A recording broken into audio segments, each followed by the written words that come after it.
Do you believe in devils? People who act on their own desires, causing harm to others, might be called devils.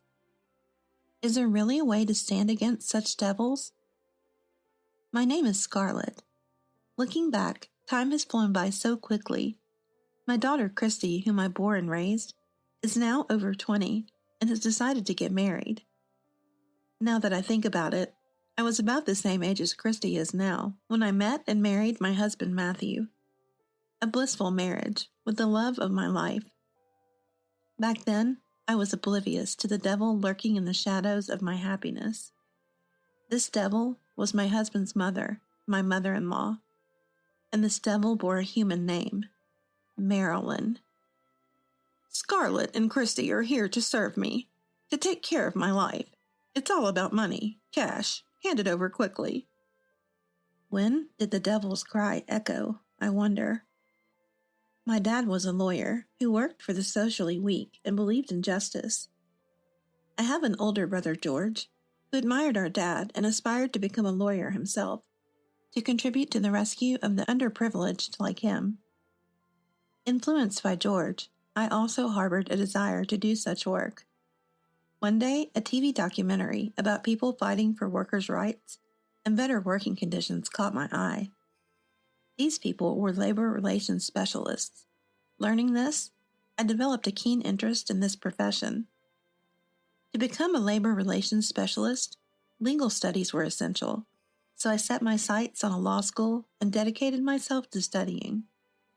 George had already made it smoothly into law school and was on track to pass the bar exam. Sometimes I resented not being as smart as George, but I poured my best efforts into my studies. Thanks to my hard work, I was accepted into university, where I learned about law and gradually approached becoming a labor relations specialist. Maybe because I wasn't brilliant as George, the study of law and university exams were quite challenging, but I persevered. Eventually, I graduated, obtained my degree, and got the necessary qualifications. After graduation, I landed a job at a law firm.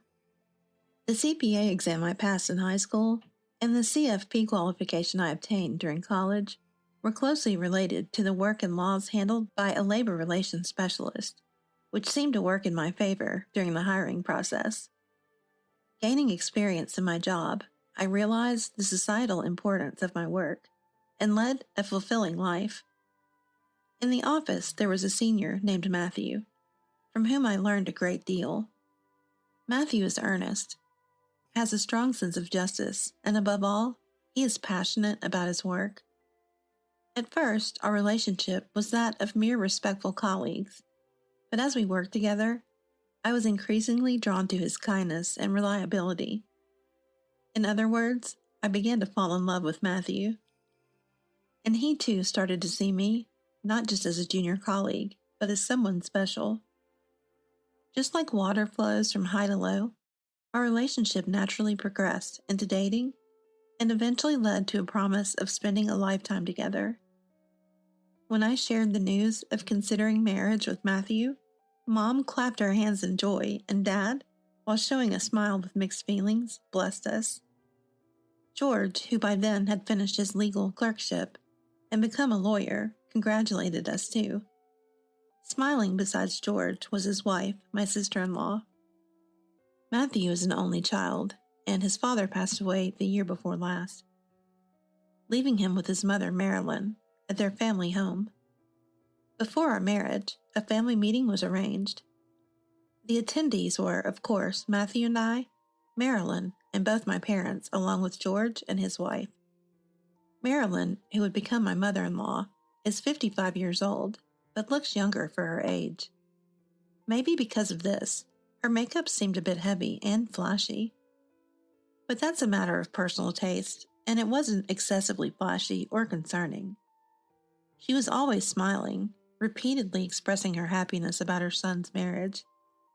As greetings ended and conversation flowed, my mom said, "It must be lonely since your husband passed away." "Oh no, not at all. I've actually found freedom in being alone, and I have Matthew with me, so I'm not lonely," Marilyn replied nonchalantly. I thought that would be the end of it, But Marilyn continued. My husband left a decent fortune, so I don't have any financial troubles. I even invest some of it and get returns, even if things get tough. Matthew earns quite well as a labor relations specialist, and Scarlett does too, so I have nothing to worry about. There was something off about the way Marilyn spoke with such ease. My parents exchanged glances, and George slightly tilted his head. Marilyn seemed oblivious to their reactions and kept talking. I hear Scarlett's father and brother are also lawyers, earning quite well. It's an honor to become relatives with such people. Mother, what are you saying? That's rude. Matthew interjected. With a cool smile, she responded. Rude? How so? I'm just admiring how great that is. I'm not saying anything bad. I'm happy to become relatives with a wealthy family. I'm just honestly expressing my joy. Why are you happy about that? It's none of your business, Mother. After all, if my dear son and his wife ever face any troubles, they could help us out, right? It's reassuring for a parent. If the son and his wife are well off, they can lend a hand if something happens to me. It's a relief for me, you know. What she's saying seems off. Brown, Vivian, I apologize. My mother might be nervous and saying things that are not quite right. If she's made you feel uncomfortable, please accept my apologies. Matthew interjected, wiping sweat from his brow and trying desperately to smooth over the situation. I tried to help. Marilyn, it's okay. We plan to live a stable and well-planned life, so we won't face any troubles. Right. Sorry for the unnecessary worry. Yes, just work hard and earn well. However, Marilyn's response was odd too, leaving me at a loss for words, and I froze. Marilyn seemed oblivious to the atmosphere, happily sipping her coffee. That evening, back at home, my family expressed their discomfort about Marilyn. Is that mother-in-law okay? Is that just her personality? Or is she saying those things deliberately? If it's deliberate, what's her intent? I don't know. She seems to be a completely different type from us. It's incomprehensible to talk about money and wealth in such a setting. Is that normal for her? The family meeting, including my sister-in-law, was filled with questions.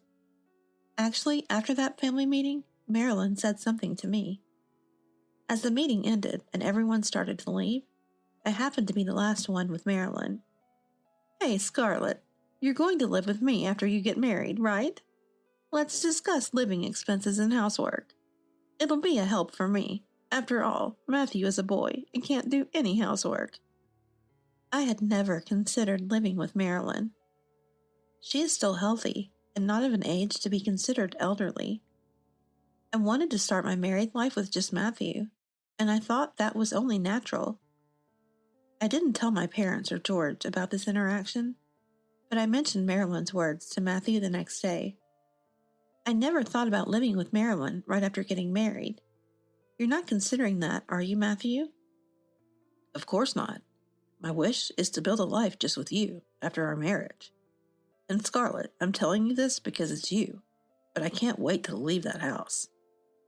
I understood Matthew's feelings, but when I asked him why he was so eager to leave his family's home, he said, You might have felt it during the family meeting, but my mother has an abnormal obsession with money.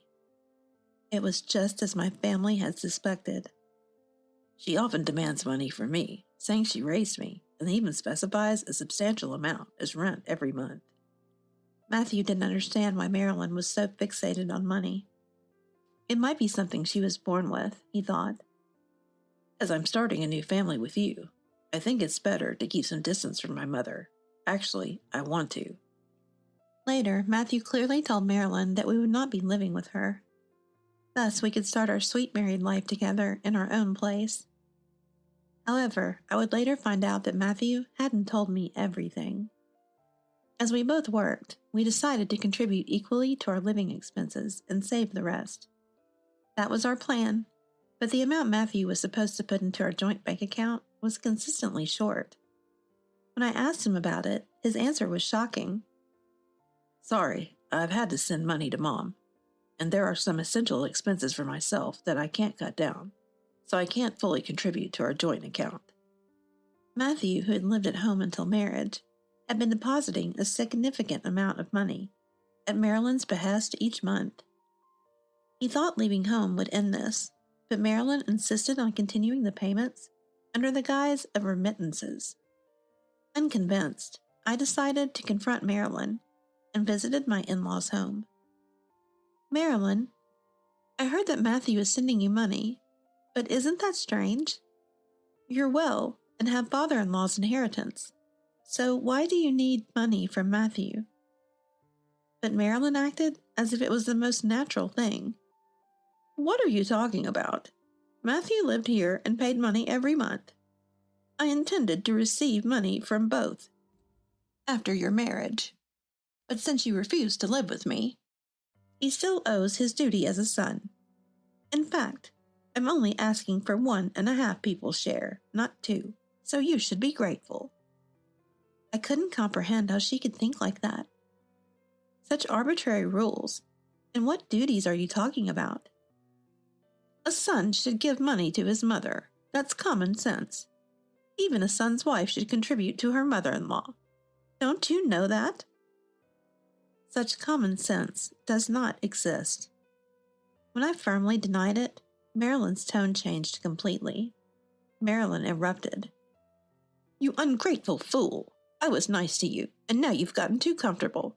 I won't hold back any more. You married my son. I will thoroughly teach you what it means to be a wife. Her eyes narrowed, and although not quite split, her mouth twisted into an ugly shape as she hurled insults at me. I was stunned by this unexpected change and felt a surge of fear. I don't remember much after that.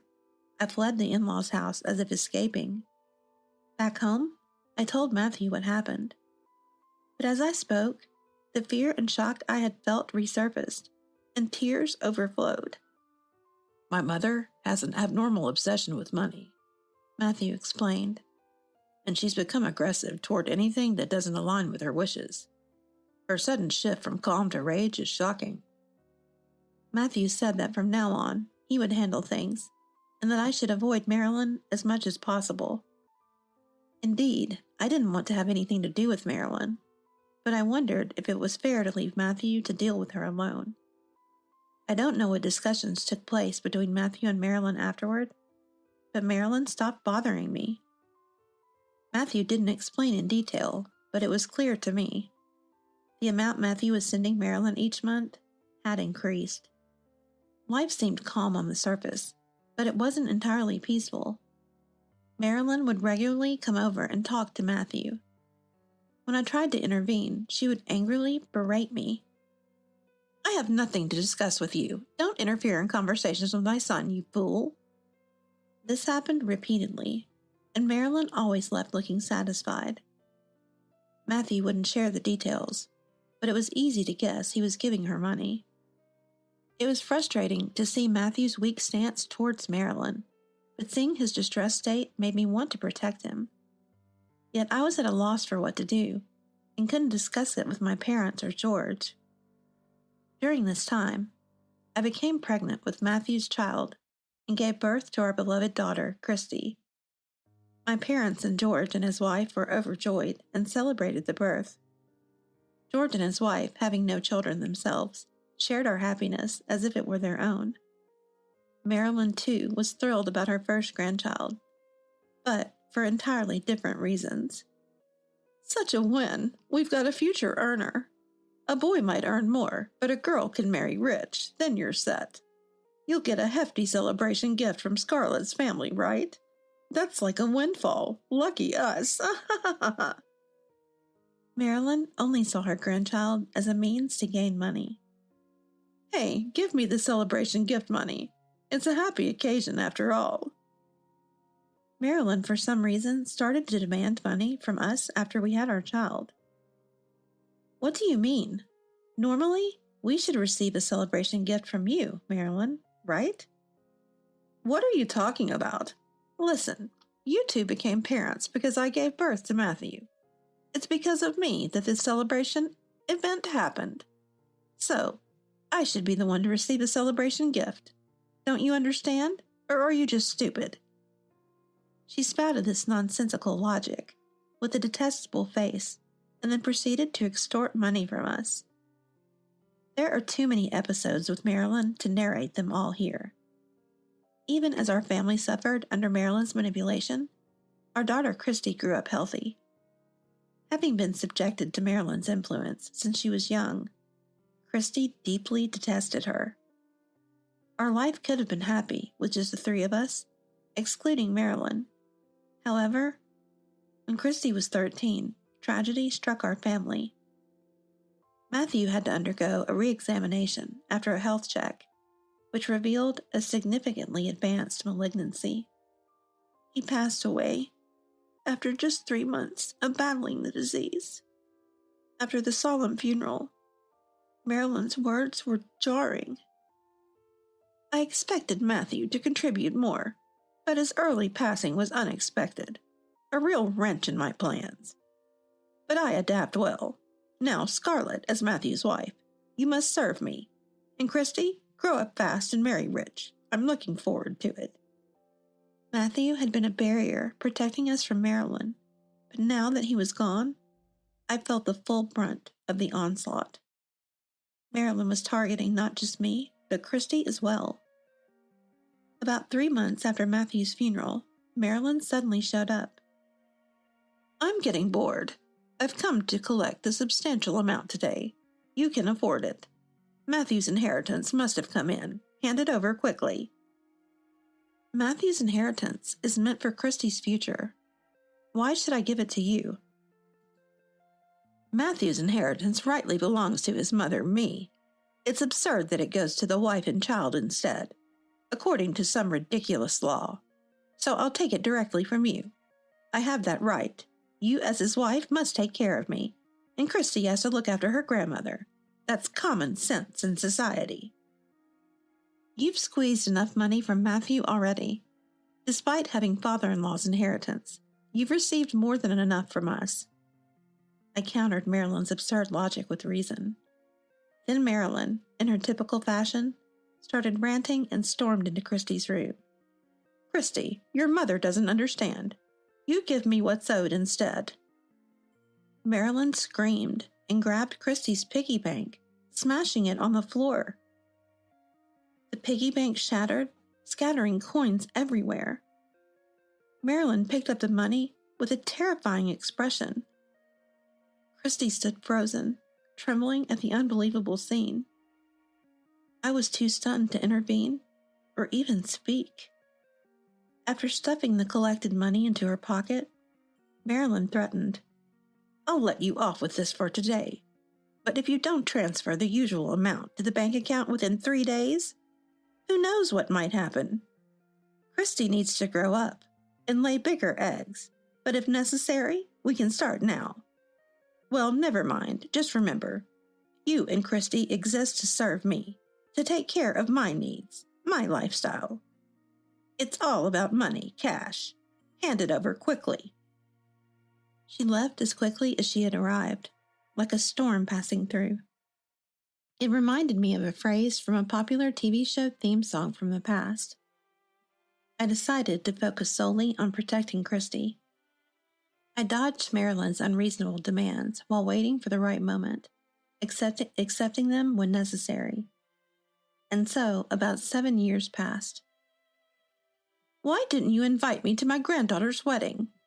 Marilyn suddenly called one day, furious. "You're failing as a son's wife." "Who is this? I don't have any children." "What? I don't understand what you're saying. I'm coming over now, so you better change your attitude and wait." True to her word, Marilyn came and started berating me. "Why wouldn't you invite me to the wedding of my cash cow? I heard the groom is quite wealthy. You should greet me properly now, or it'll be troublesome later." As I said earlier, I don't have a daughter, and who are you? You should be a stranger to me. Marilyn looked confused, unable to comprehend my words. My aim was to protect Christy, to ensure she grew up and achieved happiness, skillfully evading Marilyn until then. Now Christy is married and found happiness. First, to protect her, I asked George to help with what you might call an evacuation. I had sent Christy to a safe zone out of Marilyn's reach. George and his wife readily cooperated, and Christy's evacuation lasted nearly a year.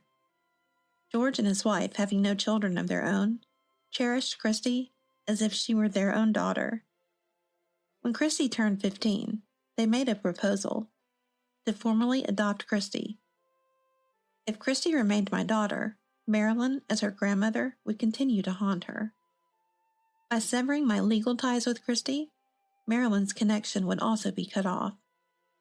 Although the legal relationship between Marilyn and us had ended with Matthew's death, adopting Christy as George's daughter would further sever ties with Marilyn. I accepted George's proposal.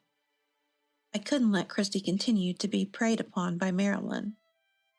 Even as George's daughter, Christy would always be my beloved child, and George's family had genuinely adored her. They would surely bring her happiness. I bided my time, skillfully handling Marilyn's demands. Christy's marriage marked a turning point. As planned, we didn't invite Marilyn to the wedding. We treated her as non-existent, cleanly cutting off all ties. Marilyn might rage upon finding out, but that didn't matter. She seemed to understand that my connection with Christy had been severed. "How dare you do such a ridiculous thing?" Marilyn shouted in anger, but another voice echoed back. "You've caused enough suffering for Scarlett and Christy. You'll pay for it." I had called George before Marilyn arrived. There is a duty to care for parents and their financial needs in the family, but only if they are truly in need. Marilyn, our mother-in-law, was not in financial distress. She had been extorting money for her own pleasures. We had recorded nearly all of Marilyn's abusive language and unreasonable demands. We would use this as evidence for a damage claim. Let me reiterate, George is a lawyer. So was Dad. Marilyn had no chance of winning. "I don't have any money because I failed in investments. That's why I was relying on you and Christy." Not only had Marilyn failed in investments, but she had also been gambling and was in debt. Initial success in both investments and gambling led to her downfall, and she kept losing thereafter. Beginner's luck can be terrifying indeed. With debts and an impending lawsuit, Marilyn's prospects for a decent life were grim. There stood a pitiable, weeping old woman. I felt liberated from the devil, light and free. As a labor relations specialist, I want to return to my dream of helping workers, just as I had envisioned. It had been a long, difficult journey, but it was also a time when I gained the treasure that is Christy. Now that my daughter has grown up, I want to use my time effectively for myself.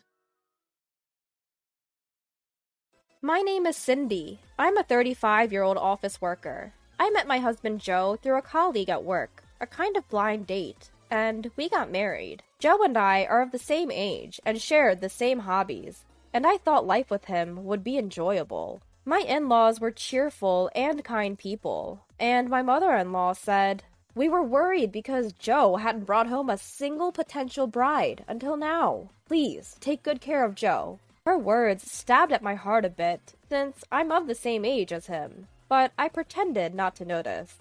A year has passed since our marriage. There were times when we argued and Joe would immediately mention divorce, but I thought that's part of married life, and that happened. I think we got along relatively well. On weekends, we drove and took day trips, a hobby of ours. Before we were married, I traveled alone a lot, but after marriage, we basically acted as a pair. Joe lived with his parents until we got married, and he seemed to use their car when he went out. So after we got married, we have been using my car since. That car is nearing its limits. I was driving a compact car because I liked the design and rarely had passengers, but I am considering buying a new one before the next car inspection. When I consulted with Joe about this, he agreed, saying, "It's your car, so do as you like. But if you're going to replace it anyway, why not get a larger car instead of a compact?" he suggested, and I agreed. The next weekend, we went to look at cars together. As we started looking at cars, Joe got more excited. The car, he said, was good, was quite expensive. Certainly, its performance was good. It was spacious inside, and there was nothing to complain about. But I hesitated because I hadn't considered spending that much. How about I take out a loan in my name? The frequency of driving is about the same for both of us, and we're paying from our household budget, so it doesn't matter who does it, Joe suggested, and we decided to consider it in that direction. We went to look at other cars, but we liked the first one best, and decided on it. However, the loan was not approved in Joe's name. It seemed to have been flagged because he had just changed jobs. Then, Joe started swearing at the clerk. "I'm saying I'll buy it. Can't you do something about it?" This is one of the things I dislike about Joe. No matter which store we go to, his attitude towards the staff is somewhat condescending. When I tried to stop Joe, he got sulky and went outside to smoke. My husband has a domineering side. Whenever something doesn't sit well with him, he quickly threatens divorce, which is really tiresome. I profusely apologized to the salesperson. Perhaps it would be easier to get a loan if the amount was lower, or if it's cheap. I could pay in full. As I was consulting with the salesperson, my husband came back. "Hey, why not buy it under Cindy's name? I'll be the one paying anyway," he said, leaving me to ponder. Actually, I found this idea appealing, and other cars just didn't resonate with me. I nodded and signed the documents. They said it would take a few months for the car to be delivered, so while I looked forward to its arrival, I drove around in my old car, cherishing our last moments together. My husband, sitting in the passenger seat, fiddled with his smartphone, saying, "Finally, bidding farewell to this cramped space, huh?" During the drive, I let my husband take over the wheel. As I casually glanced at the smartphone left on the dashboard, a message caught my eye. "Did you get a new car? And it's a luxury car at that." It was from one of my husband's colleagues. My husband seemed to have been showing off our new car. My husband has a vanity issue, so he probably hasn't mentioned that the car is bought under my name. I thought it didn't matter, but this car ended up changing our fate. 3 months later, the first place we went to in the newly delivered car was my in-laws' house. We visited to celebrate my father-in-law's retirement. My husband always says we need to honor his parents, so it seemed like a good opportunity. When my father-in-law greeted us, he excitedly looked at the car and said, "So, this is the new car. Nice! So cool!" I suggested, "Let's go out together in this next time," to which he responded with delight. My mother-in-law too said, "I want to go too. How about a spa trip?" She seemed excited, so I decided to make plans, taking into account their wishes. At my in-laws, we had a great time talking about my father-in-law's work and my husband's childhood. One memorable comment was, "I really wanted a daughter. I thought it would be fun to go out and share clothes with her, but it was you, Joe, who I gave birth to." She then added, "So Cindy, if you don't mind, let's go out together next time." I was thrilled. However, my husband didn't seem to find this amusing. Although my mother-in-law was only joking and she didn't say a word about not needing him, he was sulking. Before we got married, I found his pouting cute, but it becomes a bit annoying when it happens so frequently. Perhaps because his parents were present, he didn't say anything. But my husband often uses the threat of divorce to get me to comply when things don't go his way. We somehow managed to get through the situation and went back home. The next day, my husband came into the living room after work and declared, "The luxury car you bought will be a gift to my dad. If you oppose, we'll get a divorce." Huh? At first, I thought it was a joke and tried to laugh it off, but it seems my husband was dead serious. Hold on. Why are you talking about this all of a sudden? Dad was looking at that car with such envy. That's why the best gift for his retirement would be to present him that car and let him drive it. That's the ultimate way to honor my parents. What? I was taken aback. But for some reason, Joe was adamant and wouldn't back down. He's always been stubborn, and there are times when he flies off the handle if I don't comply with him. Feeling bothered, I tried to reason with him, saying, "We agreed to go out with your father together, didn't we? Giving a car as a gift is..." But he wasn't having any of it. The argument continued, and Joe finally started to lose his temper. As their only son, I want to give back to Mom and Dad. I want them to feel grateful for having a son, not a daughter. It seemed that Joe was still bothered by his mother's remark from yesterday about wishing she'd had a daughter. Perhaps he was feeling competitive because his mother had said she wanted to go out with me. I was flabbergasted, but there's no way we could afford to gift a car of that value. Why don't we gift them a trip to a hot spring resort? You agreed to this yesterday, didn't you? Still unsatisfied, Joe glared at me. I married you, a woman past her prime, didn't I? You, with nothing to brag about. Do you know who's responsible for the life we're leading? Just once, listen to what I have to say. Hearing his harsh words, my feelings for Joe rapidly cooled. Past her prime, huh? I was aware of it, but it's infuriating when someone else points it out.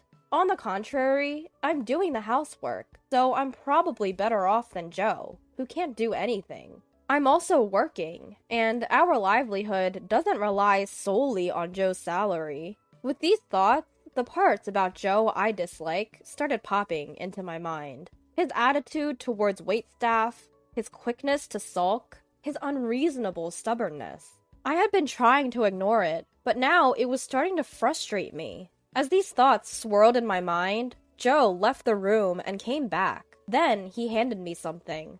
Huh? What caught my eye was a divorce paper. When I looked up in surprise, he said, "Just sign the car ownership transfer document. If you don't like it, you can fill out the divorce papers and leave, okay? What's it going to be?" And what's more, the divorce papers were already filled out. "I've had it," I muttered. "All right." When I did, Joe nodded in satisfaction, tossed the divorce papers aside, and retreated to his room. The next day, Joe brought the necessary documents for the car's title transfer, saying, "We need these. Can we do a title transfer even though we've just taken out a loan?"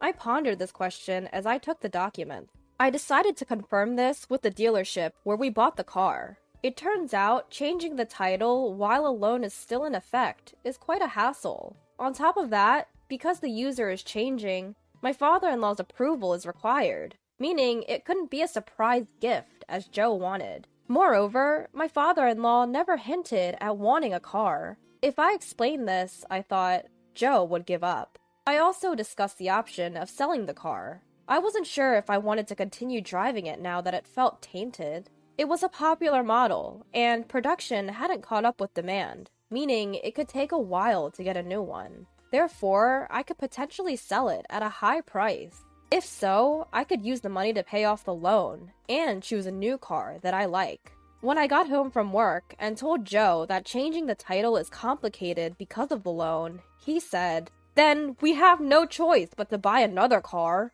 Dad will definitely be delighted." Excuse me? Dad never said he wanted a car. Guess we're really getting divorced then, Joe mumbled, and returned to his room. I just couldn't take it anymore. I was willing to give it a shot if he apologized, but I couldn't continue this marriage. I decided to pack my stuff. I also decided to sell the car. The dealership offering the highest price agreed to pick it up at a later date. I felt relieved. I planned to move out while Joe was at work the following week. This would put an end to everything. With these thoughts, I finished my Friday shift and returned home to find that the car was missing from the parking lot. What? I rushed inside to check if the car keys were still hanging in the usual spot. "It's not here!" I turned pale and dialed Joe's number. However, no matter how many times I called, he didn't pick up. Even after I sent a message asking him to get in touch, he didn't even read it. Did Joe take the car somewhere? But that car is already... 3 hours later, I finally got a message from him. He said he was going on a trip with a colleague, and that we both needed to cool down. "What?" I exclaimed, involuntarily raising my voice at my phone screen. It was frustrating, but if he was going on a trip, he certainly wouldn't be coming back tonight. I decided to quickly put the plans I had made over the past few days into motion. I called a real estate agent I knew from work and signed the lease on the apartment I had asked him to reserve. I also contacted a moving company. The next morning, the movers came and moved out all my belongings, furniture, and appliances. My new place was close by, and by mid-afternoon, my new life had begun. Perhaps it was the weight off my shoulders, but I found myself dozing off. Then I was awakened by the ringtone of my phone. It was a call from Joe. He must have come home, found me gone, and was surprised enough to call, I thought, smirking a bit as I answered the phone. "Cindy, can you help me?" As I expected, Joe's voice was frantic, but he didn't seem to be at home. He went on, "I've had an accident and my insurance isn't covering it." I didn't understand what he was talking about and responded, "What?" At that, Joe began to get angry. "That's why! The new car's insurance! I called the insurance company because I had an accident, but they say it's not covered." As I listened to him, I finally understood. "What do you mean you had an accident? Where? Are you injured?" I asked, trying to show some concern. "It wasn't my fault. The other party was inattentive. But more importantly, what about the insurance?" I let out a sigh. I thought I made myself clear, didn't I? I told you not to touch the car for a while. And Joe, you said you understood, right? So why did you take out the car without asking? And remember, we made a promise to inform each other when using the car separately. None of that matters now. For now, Cindy, call the insurance company from my side. Hearing the word accident certainly made me nervous. But if he has the energy to shout like this, it probably wasn't serious. I calmly stated the facts. That car, it's currently reported as stolen. When I got home, the car was gone, so I reported it to the police. In fact, that car was scheduled to be picked up for purchase today. And now you're telling me there's been an accident? What am I supposed to do? I had the insurance canceled because the sale was confirmed. I canceled it when I told you not to touch the car. Hearing this, my husband, or rather, my soon-to-be ex-husband, started to panic. Whoa! Hold on a minute! Even if I was driving our car, it shouldn't be considered stolen. Then Cindy, can you first withdraw the theft report? I understand about the insurance. We can talk about the money when I get back home. But I couldn't just accept what he said. Oh, by the way, I almost forgot to tell you. You and I are strangers now. I submitted our divorce papers 3 days ago, and they were accepted. Also, I'm not living in that house anymore. What? He shouted over the phone, but I hung up anyway.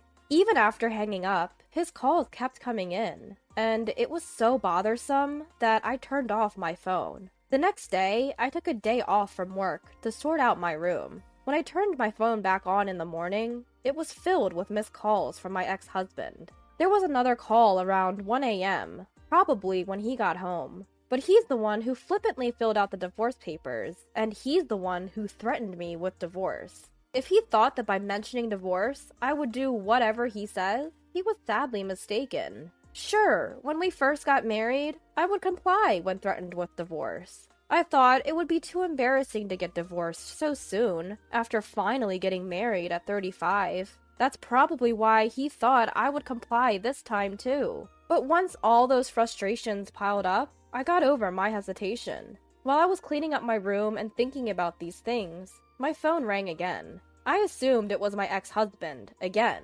But when I checked, it was from my mother-in-law. I got a call from Joe yesterday. He was talking about an accident and something about Cindy leaving, and I couldn't make heads or tails of it. What's going on? She asked. So I explained everything to my mother-in-law. I apologized to you and father-in-law, but the divorce is final. As for the money for the car and the division of property, I'm thinking of arranging a meeting to discuss it in the near future. Upon hearing this, my mother-in-law apologized to me profusely and said, "If it's okay with you, could I attend that meeting? I'm afraid Joe might say something ridiculous." I agreed to have the post-divorce meeting at my in-laws' house. When I visited my in-laws for the first time in a while, my father-in-law was scolding my ex-husband.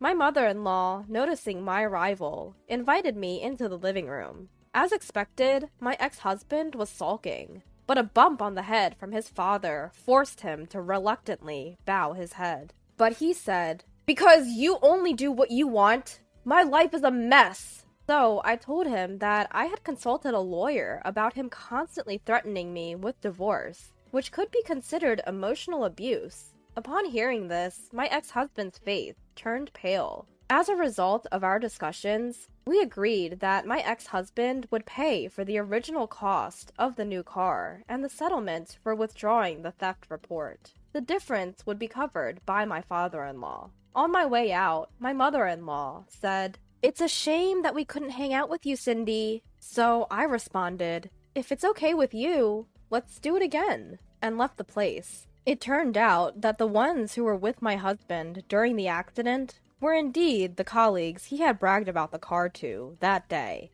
These colleagues were present at the scene, and thus learned about everything. The car was in my name, he was divorced, and that the car had been reported stolen. And so, rumors spread at his workplace, and he was being laughed at behind his back. Right around this time, there was a talk of a transfer, and he eagerly jumped on it, as he felt uncomfortable in his current position. But it was more of a demotion than a transfer, and he was sent to a rural area. He thought he would rely on convenience store food and laundromats since he couldn't do household chores. But when he arrived, there was nothing around him. It was a 30-minute drive to the nearest supermarket, and there was no laundromat to be found. Catherine, who invited me for a meal recently, said she was too scared to ask him how he's managing with his household chores. Catherine was genuinely surprised and delighted that I agreed to meet her, and now we get along as older friends. I'm satisfied now, having bought a new car within my budget and being able to enjoy solo trips, just like I used to. Hey, what's going on? Where are you right now? Well, I just left the house, like you said. Is there a problem? My name is Emily. I'm a 35-year-old housewife living with my in-laws. My husband Max is on an overseas assignment, so it's just me at home with them.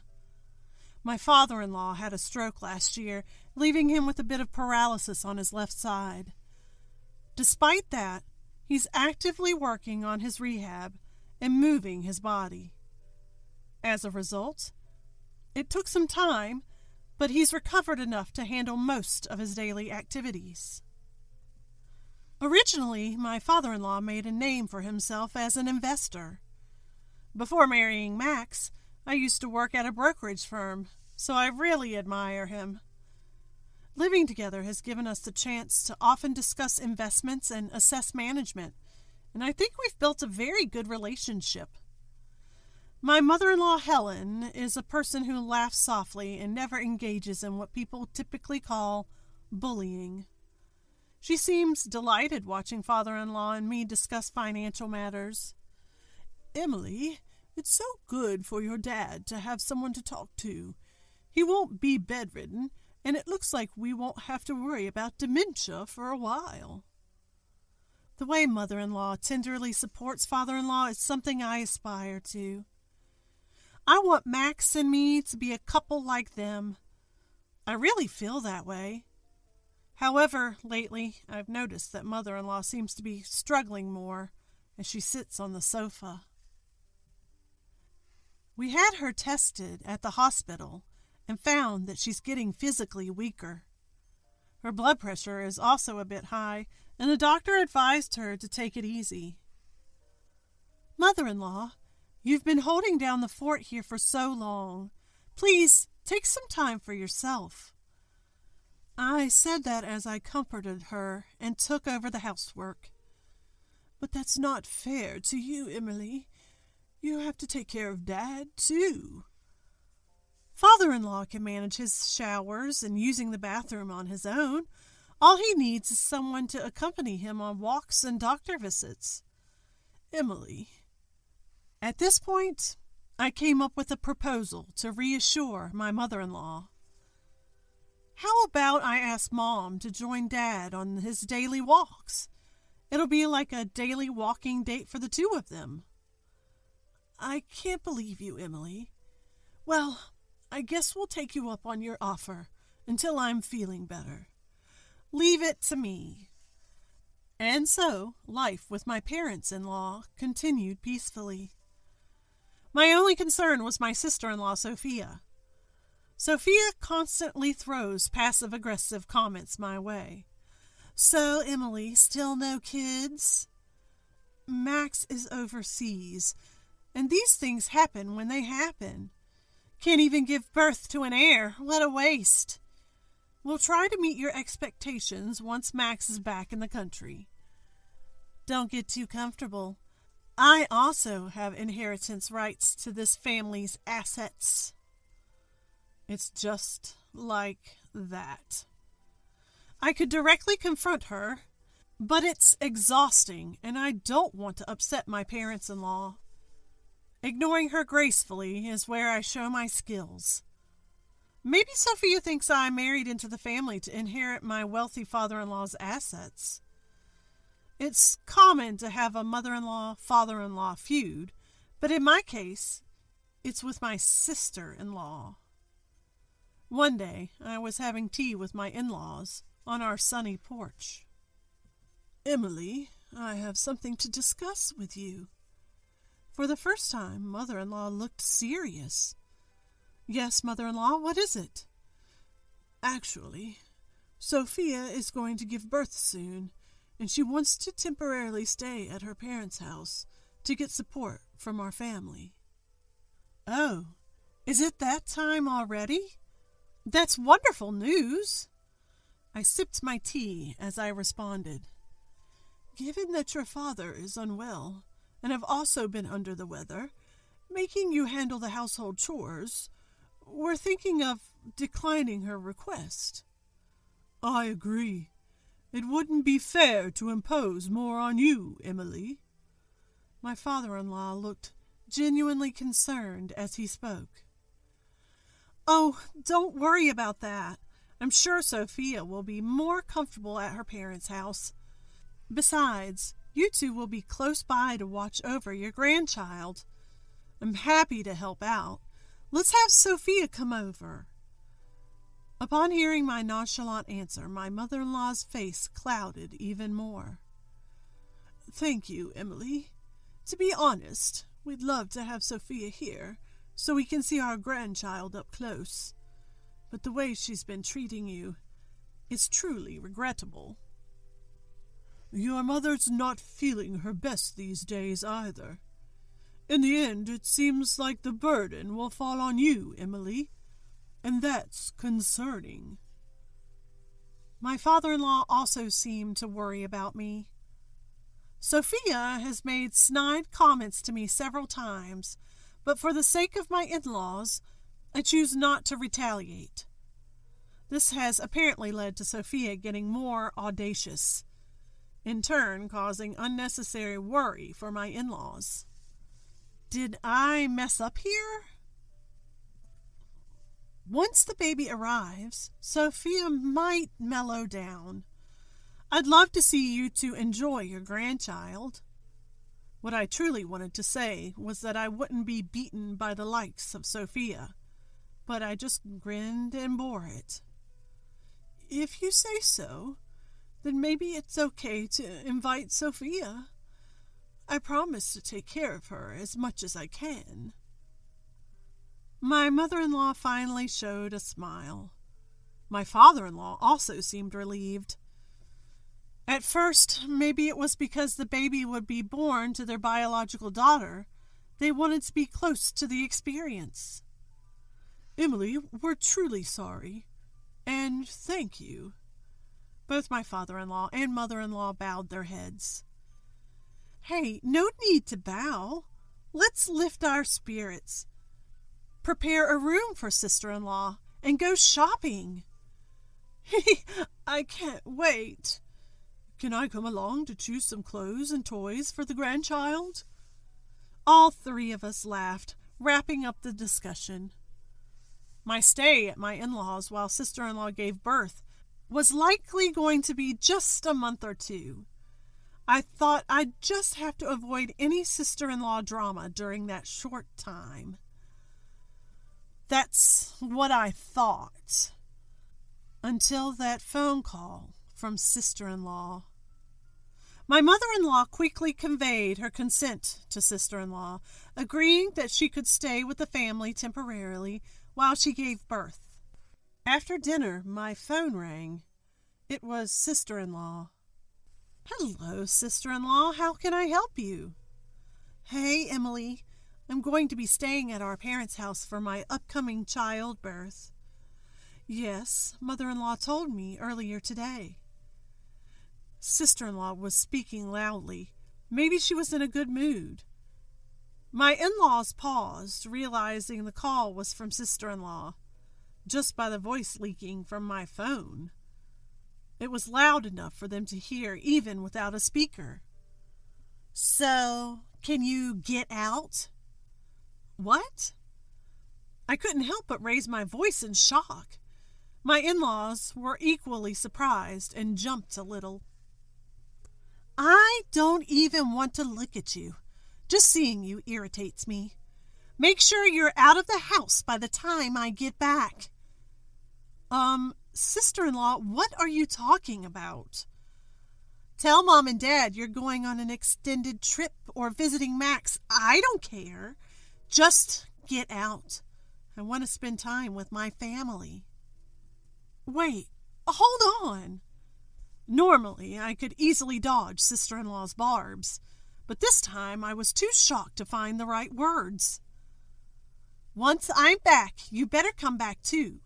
You need to take care of Dad, who needs long-term care, and my weak mom. Sister-in-law! I won't take care of them. That's your job as the daughter-in-law. Be grateful I'm giving you a reason to stay in the house. That's awful. How could you say that about your own parents? Enraged by sister-in-law's cruel words, I couldn't help but shout at her. Ooh, scary. I'll just tell Dad and Mom that you yelled at their pregnant daughter. I clenched my mobile phone and tears started to fall. Using my parents only for the birth and then ignoring them? They're such wonderful, kind people. I couldn't hold back my tears of anger and frustration. Glancing at mother-in-law, I noticed her face was red with rage, tears gathering in her eyes. In that moment, my own sister-in-law told me she wouldn't take care of her family. The frustration was overwhelming. Just then, father-in-law tugged on my sleeve. When I turned around, father-in-law had a note in hand. It's okay. We have a plan. Just agree to what Sophia is saying for now and hang up the phone. I read the note, and father-in-law patted my arm with a reassuring smile. As if to calm my nerves, his touch was light. Seeing father-in-law smile, I felt a wave of relief wash over me. Though my insides were boiling with anger, I was able to regain my composure. Understood. When are you planning to come back? Maybe next Friday. Then I'll make arrangements to leave the house by that time. You should have just listened from the start. Dealing with a stubborn sister-in-law is so tiresome. I have to clean up after dinner, so if you'll excuse me. As soon as I hung up the phone, mother-in-law broke down in tears and hugged me. I'm so sorry. I'm so sorry. To have a daughter who'd say such horrible things. I'm so sorry. Mother-in-law's tears were flowing freely. I'm fine, mother-in-law. You must be the one feeling terrible after hearing all of that. I wasn't concerned about what sister-in-law had to say. I could silence her with logical arguments if need be. It's not a big deal.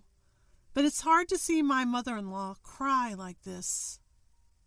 I'm really very sorry. You've been very patient, my father-in-law sighed. Don't worry about me. What's your plan, though? I asked him, trying to comfort my mother-in-law. Well, turns out there's another person struggling with Sophia. We're planning to discipline her together. Another person having issues with Sophia? I was puzzled. Who else could be dealing with her? We've only got 10 days until Sophia comes home to have her baby and seek the family support. No time for tears. We need to start planning how to handle her. Yes, this is where you, Emily, will prove your worth. My mother-in-law wiped her tears and stood up. My worth? I had no idea what she meant. Shortly after, Evan, Sophia's husband, came to visit. Good evening, everyone. I apologize for Sophia's terrible behavior. Evan bowed to my parents-in-law and me as he entered. Emily, meet the other person who's been grappling with Sophia, my father-in-law said with a smile. Before joining this family, I worked in a brokerage firm, as did Evan. We knew each other professionally. I don't mind what she says about me, but I can't forgive her how she talks to you two. I vented my frustration about Sophia to my brother-in-law. He scratched his head and sighed. Look, there's no excuse for her. Even when I try to correct her, she loses her temper. Her already spoiled nature has gotten worse with her pregnancy. My own daughter told Emily to leave while she stays here to give birth. Can you believe it? My mother-in-law was angrier than I had ever seen her. I get why you and my father-in-law get along. You're in the same line of work. It seemed fun. Sophia probably just couldn't stand it. Wait, so she's jealous because I get along with you and my mother-in-law? I was dumbfounded. She hurt her parents this much out of petty jealousy? And there's one more unbelievable thing. My brother-in-law began to talk about Sophia's actions. Are you kidding me? This makes no sense. I couldn't believe my ears. My hands were shaking from anger. I'm at a loss, too. I've even consulted with my father-in-law about what to do. My mother-in-law looked like she was throwing in the towel. At this point, I was fuming. She plans to rely on her parents' home like nothing happened. She should have been confronted head-on. In hindsight, I regretted my naivety. Father-in-law sighed, looking disappointed. Add this latest mess to the mix, and I'm done giving her any slack. She's my daughter, but enough is enough. Your conversations with father-in-law have finally paid off. My conversations with father-in-law? Wait a minute, you mean... Something clicked in my mind, recalling a discussion I'd had with father-in-law in the past. We might as well go all in. Get ready, Evan. Yes, father-in-law. Mother-in-law finally cracked a smile. All right, Emily. We've got a busy week to prepare everything. We're going to be busy. Absolutely, mother-in-law. Let's do this. I rolled up my sleeves and followed mother-in-law. The next Friday, as planned, sister-in-law returned home temporarily to seek family support for her childbirth. I wonder if that annoying woman finally left. Now I can just laze around here for a while. Maybe I should just move back home for good. Sister-in-law hummed as she walked onto the property. Then, right in front of the house, she dropped her bags and froze. What is this? What stood before her was, indeed, her parents' home. Well, it used to be their home. Now the gate was locked, the name plaque removed, and a for sale sign was prominently displayed. The windows were bare, and the house obviously looked abandoned. What's going on? Why is nobody here?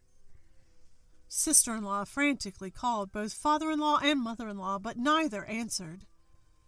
They'd had enough and blocked her number. Even social media was blocked. Why aren't Mom and Dad answering? Maybe she will... Sister-in-law seemed to get the idea to call me. Hello, sister-in-law, what's going on? I answered her desperate call, cool as a cucumber. Sister-in-law, anything but composed, started shouting right away. What's the meaning of this? My parents' house is for sale!" She was loud enough that father-in-law and mother-in-law could probably hear without even needing speakerphone. I moved the phone away from my ear and replied, "That house and the property have been sold. There's no place for you to temporarily stay while seeking family support for childbirth." "Sold? What do you mean?" "We were told to leave by you, so we did." "Don't joke with me. How can my parents' house be sold just because you left?" "Well, the house is in my name. Why keep it just for you?" "What are you talking about? You sold the house without telling my dad? You thief! I'll sue you!" Seemingly forgetting she's pregnant, sister-in-law was yelling in a fit of rage. I let out an exaggerated sigh. "Did you not hear what I said, sister-in-law? The house is in my name." "So why is my parents' house in your name?" "That's insane!" "Because I bought it when father-in-law got discharged after his stroke." "You bought it?" "Yes. Father-in-law had become somewhat downhearted after recovering from a stroke. He'd lost confidence, having stepped away from his investments during the recuperation. That's when we started talking about restructuring assets. My husband can't act quickly. He's usually abroad for work, and if we left it up to selfish sister-in-law, she'd probably only take the assets that suited her. Father-in-law, how about we liquidate all assets into cash? That would make management easier." I suggested we convert all the assets to cash, making it easier for father-in-law to manage. That's when I purchased the family home, using savings from my single days and from my husband. By putting it in my name, I took on all the tedious procedures like property taxes. We let my parents-in-law continue to live there, so they could spend the rest of their lives in the home they loved. That was until sister-in-law messed it all up. "What are you doing? Where are you?" "We left the house, just like you asked. Anything else?" "Don't mess with me! Where are Mom and Dad? They'd never allow this." Sister-in-law still seems to think her parents are on her side. It's almost laughable how naive her thinking is. Father-in-law and mother-in-law are with me. We sold the house, but we've arranged another one. Then I'm coming there too. That's not possible. You're blocked by father-in-law and mother-in-law, remember? They don't want to see you. I say it coldly. Sister-in-law seems taken aback, especially when I mention being blocked. You may not have noticed, sister-in-law, but father-in-law and mother-in-law heard that phone call when you told me to leave. Sister-in-law's face visibly pales. Her earlier bravado instantly deflates. She clearly had no idea they'd heard that call. "Listen, can you tell Mom and Dad it's a misunderstanding? I'm about to have a baby. I need help. It's going to be tough postpartum." Sister-in-law changes her tune, suddenly playing the victim. That's when I play my final card. Why not ask the guy you've been cheating with for help? How do you know about that? The unbelievable thing brother-in-law told me about was sister-in-law's affair. We knew because the timing of sister-in-law's pregnancy coincided with brother-in-law's long business trip. Brother-in-law already had screenshots and other evidence of the affair. Sister-in-law had planned for brother-in-law to raise the child she was expecting with her affair partner. I gotta tell you, brother-in-law is pretty angry too. Wouldn't be surprised if you get dumped, I say in a half-joking tone. Then the phone abruptly hangs up. She's probably scrambling to call brother-in-law right now. Brother-in-law has already expressed his intentions to divorce and seek alimony. My in-laws are cutting off communication with sister-in-law and moving to exclude her from any inheritance. We're leaving our estate in the hands of Max and Emily, they decided. Emily's involvement has made it so much easier. The estate is just money now. It really simplifies the management and paperwork, they add. Father-in-law had recorded the call that angered them from halfway through. With the evidence held by my in-laws and brother-in-law, sister-in-law lost both her family and her share of the inheritance. A month has passed since. Sister-in-law and her husband Evan are now divorced. She faced indisputable evidence of her affair and was hit with a hefty settlement in divorce court. Apparently, she left the home she shared with brother-in-law, pregnant belly and all. Word is she gave birth alone and quietly, and now lives in an old public housing unit, raising the child by herself. Struggling to care for the baby on her own, she receives help from no one. Why is nobody calling me? I'm tired. I'm lonely. I'm broke, she laments. Rumor has it, even her affair partner abandoned her just before the baby was born. She hasn't been able to establish paternity or receive child support. Sister-in-law ended up living on temporary assistance for needy families while paying off the alimony debt. She has to find a job and support herself before she can start repaying her debt. When will sister-in-law ever be debt-free? If she'd truly loved and valued the in-laws, even with a child from her affair, she wouldn't have ended up alone. The child is innocent and is the first grandchild for the in-laws. If sister-in-law can genuinely apologize for her mistakes, both we and the in-laws are open to helping her. Today, I'm having tea with the in-laws in our new home. Emily, what's your take on the Willowbrook Mart? Well, I still think they will rise. What's your opinion, father-in-law? I'm inclined to think they'll go up, but I can't be sure. Father-in-law was looking puzzled when mother-in-law peeked at the papers. Oh, talking about Willowbrook Mart. They're really popular right now for their new desserts, she said, laughing, and we both chuckled. Your mother-in-law seems to know more about the stores than we do. Having mother-in-law check out the stores of companies we're interested in investing in is a good research strategy. It's not about the money. I genuinely love these wonderful in-laws. Ever since becoming estranged from sister-in-law, I've been free from her influence. With my expertise in asset management, I've been able to alleviate the in-laws' concerns for their retirement. As I await my husband's return, my days are filled with peaceful smiles. I always thought that being targeted for your life was something that only happened in dramas or comics. Never did I imagine that I'd actually find myself in such a situation. The events of that day are still etched in my mind, accompanied by a deep sense of fear.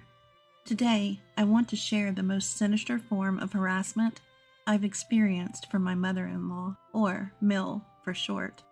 My name is Catherine. I'm 30 years old. I'm a homemaker taking care of my family. I live with my husband Tyler, who's a sales rep, and our 10-year-old son Lauren.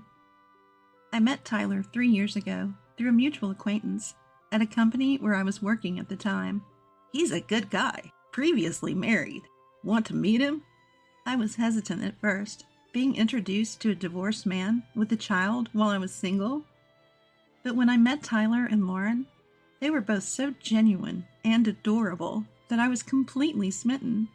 Tyler and I hit it off immediately and got married within 6 months. Lauren quickly warmed up to me, and the three of us became a close-knit family. Weekend drives, family camping trips. For 3 years, every day was fulfilling. Finally, the moment we'd been waiting for arrived. Big news, you two! We're having a baby! Really? Thank you, Catherine. Is it a boy or a girl? It seemed like we're expecting a girl.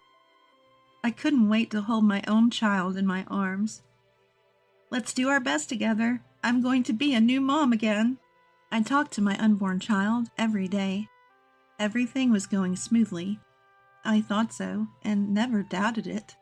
Or so I thought, until my father-in-law, who had been seriously ill, passed away, and my mother-in-law started acting out. About 2 months after his passing, mother-in-law began summoning me to her home more frequently. Our apartment is only a 15-minute drive from her place, but being called over almost every day was stressful. Don't worry about coming every day. My legs should get better soon. Of course, mother-in-law. Let's get started. At that time, mother-in-law had injured her leg and was using a cane, even indoors. As her daughter-in-law, it was my role to help with errands and other chores. I didn't mind the work itself. I'm not one to shy away from physical labor. The problem was the constant complaints about Tyler's ex-wife while I was working. She was a terrible wife, always timid and inefficient. She couldn't cook to save her life. Meat was always tough and the soup was too spicy. Even her cleaning was sloppy. She couldn't even use a mop properly, let alone wring out a cloth. Her laundry skills were also lacking. She wouldn't hand wash items that needed it. The complaints were incessant and malicious. I had never explicitly asked why Tyler and his ex-wife divorced, but I wouldn't have been surprised if mother-in-law had something to do with it. My suspicions would soon become a reality. It was around the time I'd reached my 9th month of pregnancy, and my belly had grown quite large. I got a call from mother-in-law. Would you like to have dinner together? Could you prepare my portion too? At that time, it wasn't uncommon for the 4 of us to share meals. But that evening, I got an urgent message from Tyler. I'll be home late tonight. Go ahead and have dinner without me. Mother-in-law was clearly displeased that she wouldn't get to see her grandson. What's with this meat? It's so tough to chew. Did you buy the cheap stuff? Well, we can't always afford the best. And this soup tastes like water, worse than hospital food. I tried to keep the salt low. The atmosphere at the dinner table was terrible, thanks to mother-in-law's constant complaints. Lauren seemed quieter than usual, as if he wanted to finish eating and leave. After dinner, while I was doing the dishes, mother-in-law started whispering something from behind me. The bigger your belly gets, the further Tyler and Lauren drift away from me. Mother-in-law, is something wrong? He used to rely on me a lot right after the divorce. I'm sorry, I can't hear you well over the water. Everyone's leaving me! Mother-in-law? You're in the way. You're not needed. I turned around to see mother-in-law raising a frying pan. Get lost, you worthless wife! What are you doing? Tyler's shout stopped mother-in-law in her tracks. Stop it, Mom! What are you trying to do to Catherine? Tyler had come home just in time. I was so shocked that my legs gave out, and I collapsed. Memories from the past few months flooded back into my mind. It started around my 6th month of pregnancy.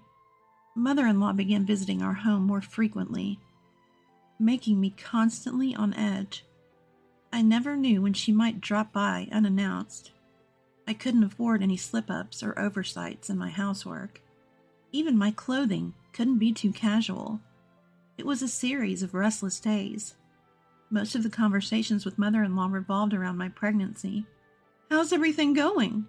It's a girl, right? Is everything on track? So far, so good. I'm keeping a close eye on my weight. I was initially glad she seemed so concerned. At first, I honestly thought so. But as time went on, Her behavior became increasingly unsettling. I had been strictly advised by my obstetrician to avoid excessive sugar intake. Too high of blood sugar levels could affect the baby. I thought I had communicated this to my mother-in-law repeatedly. Yet, she would say, "Here are some sweets I brought, and I got some fruit. It was on sale." It was hard to refuse when she offered them with a smile.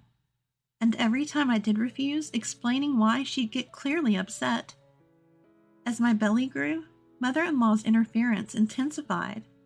"I can do the cleaning. You should relax, Catherine."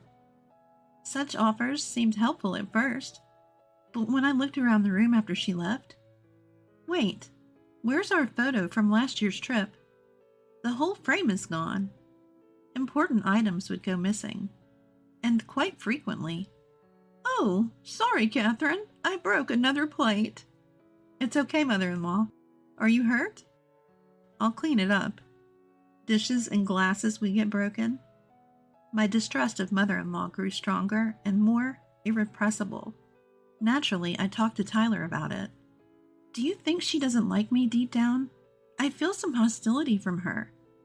"I'll subtly check it out. Sorry you have to go through this." Thanks to Tyler, who was always on my side, I managed to get by. Around my 7th month of pregnancy, my belly had grown significantly, and the strain on my back was increasing. Despite this, mother-in-law started summoning me to her house frequently again. She'd make me do chores, citing her aching legs or bad stomach as reasons.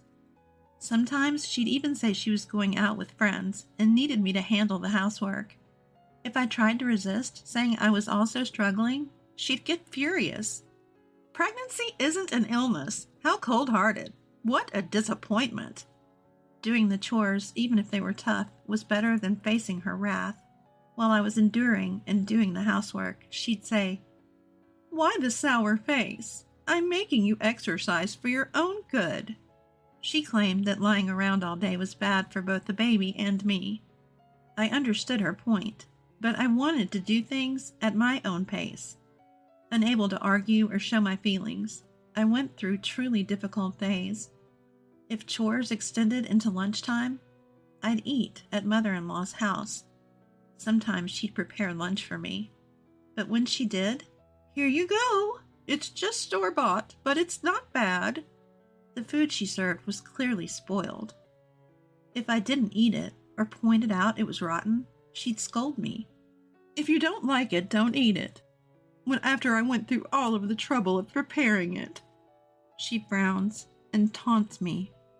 No amount of apologizing would make her forgive me. During these tough times, Lauren was my emotional and physical support. "I can do the mopping for you. Bending over must be hard, right?" "Thank you, Lauren. You're a lifesaver." Lauren was a perceptive and smart kid, always helping me out. The only one who wasn't fun was mother-in-law. She always tried to win her grandson over. "How about some candy?" "Never mind, Catherine." She tried to lure Lauren with juice or an interesting cartoon. But Lauren would say, "I'm good, don't worry about it." Then she'd say something cold. The colder she was to me, the more she was disliked by her grandson. Of course, Tyler was always on my side. Whenever he had a day off, he'd visit mother-in-law's house and scold her multiple times. "Stop making Catherine do all the work and feeding her spoiled food." "I've never done such a thing. Tyler, you're being deceived." "What would Catherine gain from deceiving me? You're really losing it, Mom." "Are you saying I have dementia or what?" And so the relationship between mother-in-law and us deteriorated day by day. Around my 8th month of pregnancy, when I was mentally and physically drained, a stranger approached me while I was shopping. "Excuse me, you're Tyler's wife, right?" "I'm actually his ex-wife." Unexpectedly, I was approached by Tyler's ex-wife. She said she had something to talk about, so we went to a nearby cafe. Just like mother-in-law had described, Sophia was a quiet and reserved person. But what she told me was unbelievable, completely opposite to her demeanor. "She tried to take my life." "What?" She tried to kill you? By she, I mean mother-in-law, of course, Sophia said. She told me that she had faced various forms of harassment from mother-in-law while pregnant with Lauren. Being fed spoiled food, forced to do endless chores, and scolded if she resisted. It was a miracle that Lauren was born healthy in such a toxic environment. The harassment continued even after giving birth. I was treated like an intruder. Mother-in-law took Lauren away from Sophia and kept piling on the chores. Then one day, I felt a strong impact on my head and collapsed. A pot that was stored up high had fallen. That's what mother-in-law told the authorities. But I couldn't believe that was all there was to it. Sophia suspected mother-in-law had done something to her. Tyler couldn't change the situation. So Sophia, sensing danger, chose to divorce him. She left Lauren with Tyler due to her financial instability. Sophia repeatedly warned me to be cautious around mother-in-law. Please be careful.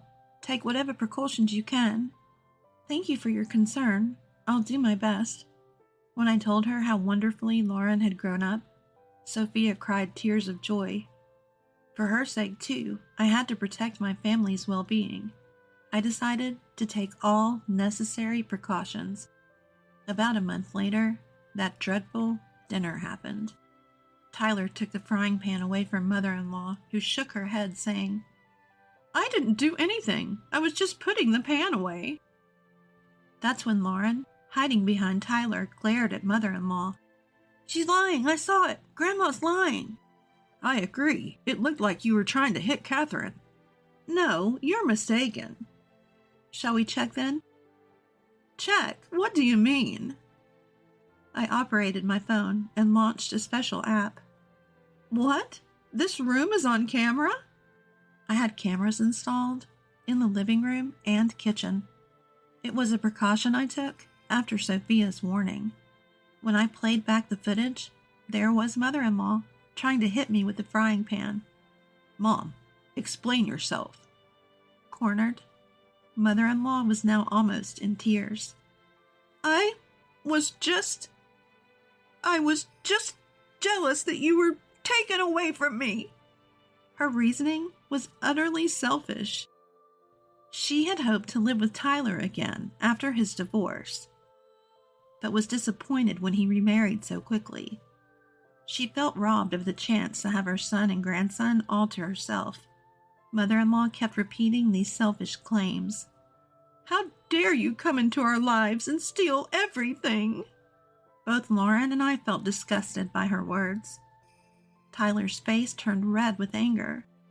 How could you say that to my mom? Apologize. Apologize now. That day, after a heated argument, mother-in-law was kicked out of our house. Later, Tyler declared he would sever all ties with his mother. I will never see Mom again, no matter what, and no financial support either. Wait, please, I'm sorry. I've learned my lesson. It was no surprise that Tyler was furious. Part of his anger stemmed from the fact that I had told him everything Sophia had shared with me. Until then, Tyler had never thought his mother could harm Sophia. Realizing he had been wrong all along, he was visibly frustrated. Don't ever show your face to us again, got it? With that final word, mother-in-law left, tears in her eyes. A few weeks later, I gave birth to a baby girl without any stress. Life has been peaceful, and we're enjoying our time with the newborn. As for mother-in-law, she seems to be struggling financially since losing her son's support. She's working part-time, but is reportedly having a hard time dealing with harassment from a younger manager. I heard this directly from mother-in-law when she called to ask for financial help. Life is so hard for me right now. I'm barely getting by. I understand, but we have our own expenses with raising a child. Please, can't you help?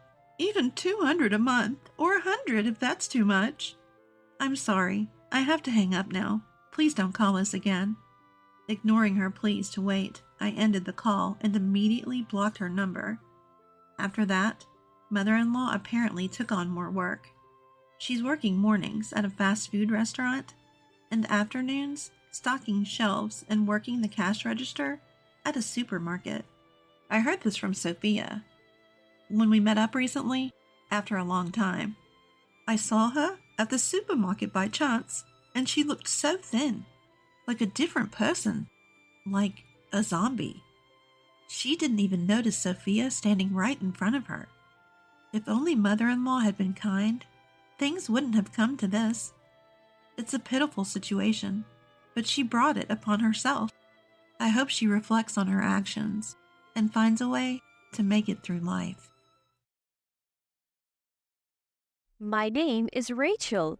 I live with my husband Samuel, our daughter Sarah, and my mother-in-law Lily.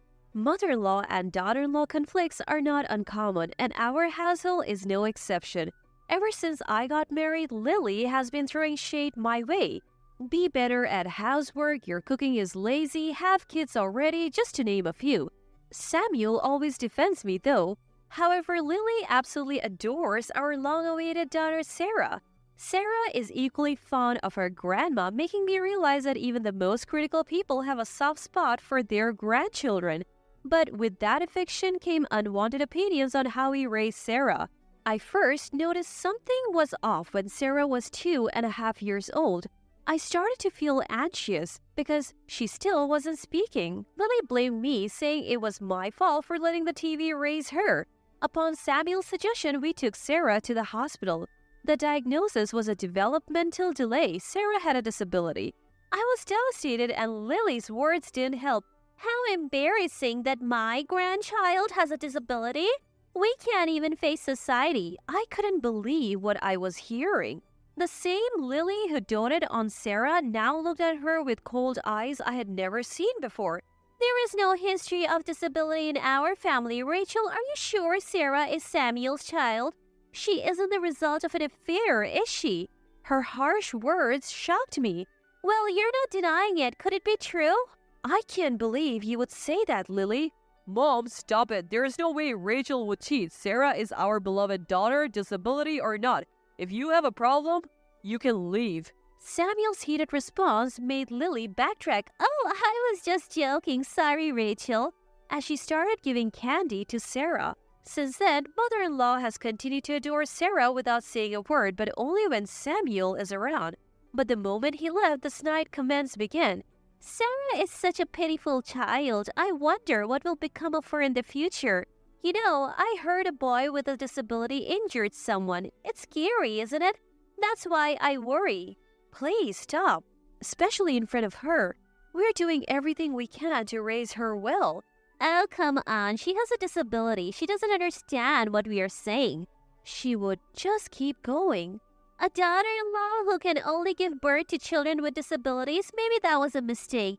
They say older mothers are more likely to have children like this.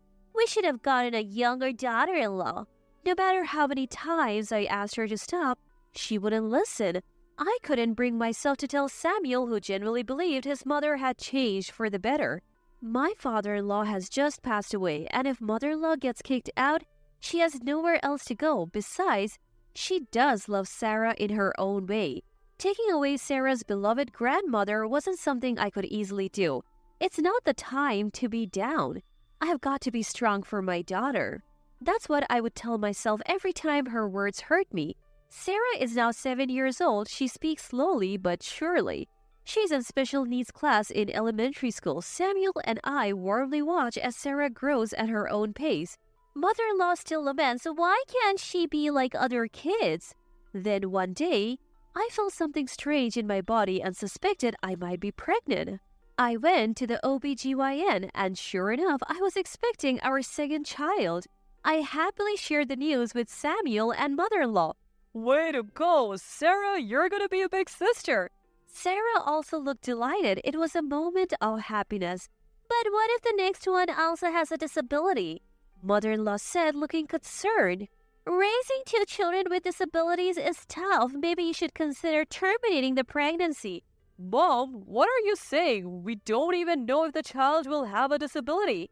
Oh, you're even older now than when you had Sarah. That means the chances are even higher. And let's face it, it runs in the family. The next one will surely have a disability too. Mom, enough is enough. We are raising both kids, no matter what. After my mother-in-law shrugged her shoulders and walked away, Samuel turned to me. Hey, are you okay? If you can't stand this, Rachel, we can always separate, you know? I'm fine. She adores Sarah in her own way. She'll come around with this child too. Little did I know I would later regret this decision. One day, I noticed my belly was starting to show. While playing with Sarah, the doorbell rang and the front door opened.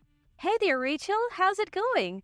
The face that appeared was Samuel's younger sister, Emily. She was holding a paper bag. Emily lives on her own and has always admired me. Emily has always been fond of me, subtly shielding me from mother-in-law's snide remarks. She's also great with Sarah. She's genuinely a bright and cheerful person. We often go shopping together. Mother-in-law seems to have a soft spot for Emily, her late-in-life child, so Emily's presence often keeps mother-in-law's passive aggressiveness at bay. Emily, long time no see. Oh, Emily, you should have called before coming. Emily, let's play. Emily smiled at the warm welcome from the three of us. I came because I have something I want to show you, Rachel. Saying this, we both went upstairs to my room. Ta-da! I found a dress that would look great on you, Rachel. Emily took a stylish dress out of the bag. It's a nice gesture, but I'm pregnant. I wonder if it would suit me. Noticing my hesitation, Emily spoke up. Why don't you try it on? When I did, I found that the dress not only fit well, but also did accentuate my baby bump. Wow, I didn't know something like this existed. Thank you. You're welcome. Actually, I bought another one just like it. I wanted us to match. Emily then took out another dress identical to the one she gave me. Sarah, seeing this, ran excitedly to my mother-in-law.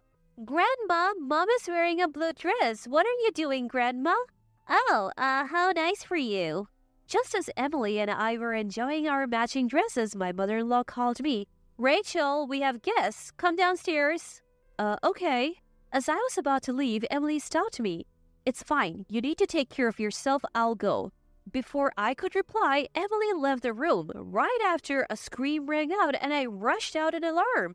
And then I found Emily lying at the bottom of the stairs.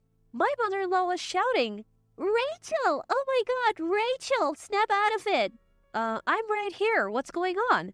My mother-in-law glanced back and forth between me and Emily, clearly confused. Wait, then who is this? That's when she realized it wasn't me who had fallen, but Emily who was wearing the same blue dress. She turned pale. Emily, hang in there.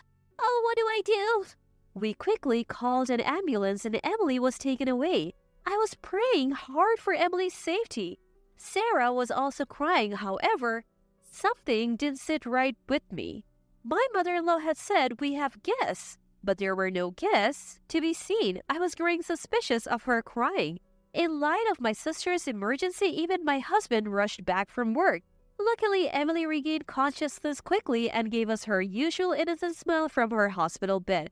However, she had broken her leg and wouldn't be walking for a while. Emily, are you okay? I'm sorry if I had been there. It's not your fault, Rachel. I'm the clumsy one. I felt like something tripped me, even though there was nothing there. I didn't miss how my mother-in-law was visibly shaken by those words. Is it the string? Sarah said, revealing something in her hand. Granny had strung this across the top of the stairs. This is piano wire. What's going on, mother-in-law? Stringing piano wire across the stairs could only be seen as malicious. Don't make absurd accusations, you disabled person. Mom, Sarah may be disabled, but she doesn't lie. What's this piano wire about? Mom, what's going on? Were you actually trying to harm your own daughter? Even Samuel, my husband, turned against mother-in-law. No, I never meant for Emily to get hurt. So, you meant for Rachel to get hurt, didn't you? You said we had guests and called Rachel out. That's right, and there were actually no guests. My mother-in-law had nothing to say. Mom, were you trying to kill Rachel and the child she's carrying? Your own grandchild? Why would you do something so horrible, Mom? Enough! I don't need a daughter-in-law who gives birth to disabled children. The room went ice cold at her words. My mother-in-law continued without pause. Sarah it turned out that way, so the next one will surely be disabled too. It's better for both mother and child to be gone now so they won't have to suffer later. Mom, are you serious? Of course I am. Sarah can't even read at her age, unlike other kids. She's a failure. At his mother's harsh words, Samuel raised his voice. Mom, how could you say that?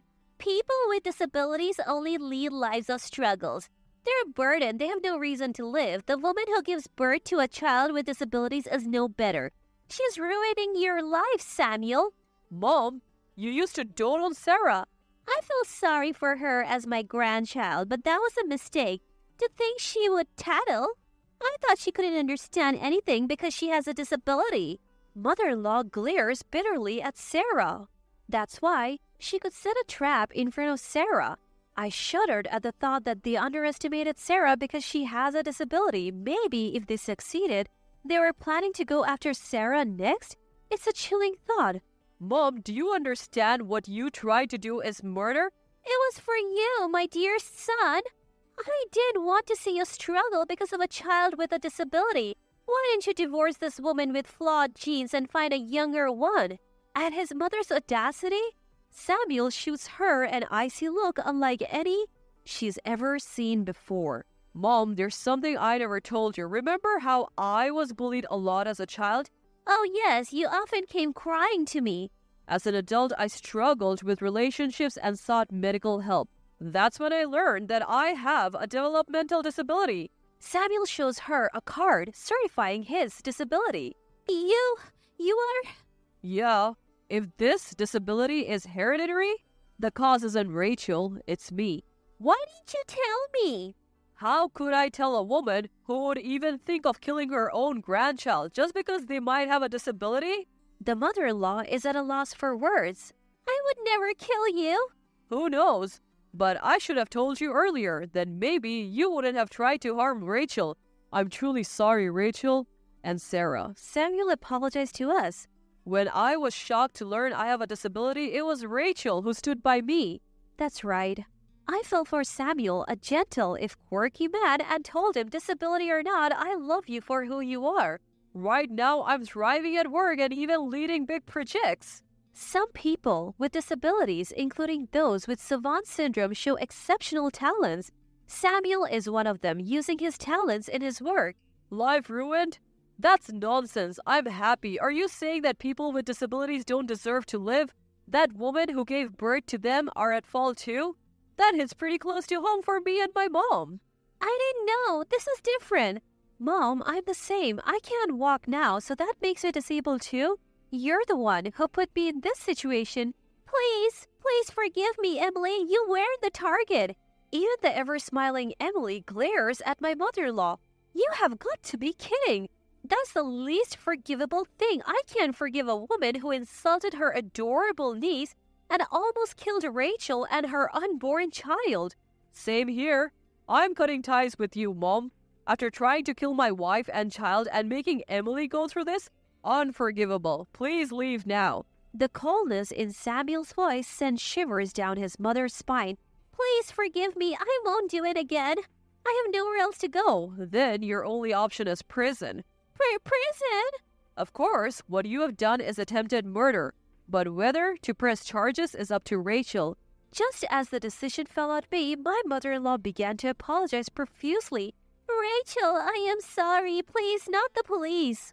I was torn. What she did is unforgivable, but she's also Samuel and Emily's mother. Above all, I didn't want Sarah and our unborn child to have a criminal for a grandmother. I won't report you to the police, Rachel. But I will sue you for damages. And you're leaving, never to see Sarah or our upcoming child again. How will I live? Looking around at the unsupportive faces, her eyes finally land on Sarah. Sarah will miss her grandma, won't she? I have doted on her so much. Mom, stop it. I couldn't believe my ears. The same woman who insulted Sarah for her disability was now clinging to her for help? So they still think Sarah doesn't understand anything because she has a disability? When I look at Sarah, she is giving mother-in-law the same cold stare that Samuel and I are. Grandma, you don't like me, do you? No, No, that's not true. Grandma loves you, Sarah. That's a lie.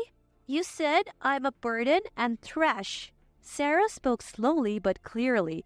She understood exactly what her grandma had said.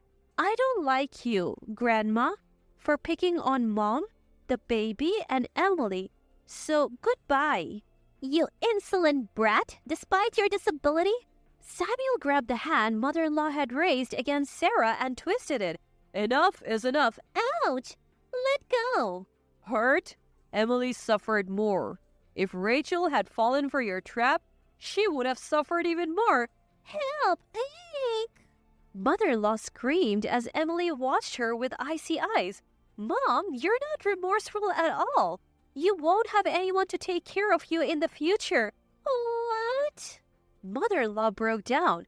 We forcibly made her stand and kicked her out of the hospital room and, of course, out of our lives as well. Afterwards, Emily and I successfully sued mother-in-law in civil court and won a significant settlement. I also gave birth safely a healthy baby boy. Sarah loves her baby brother and plays with him every day.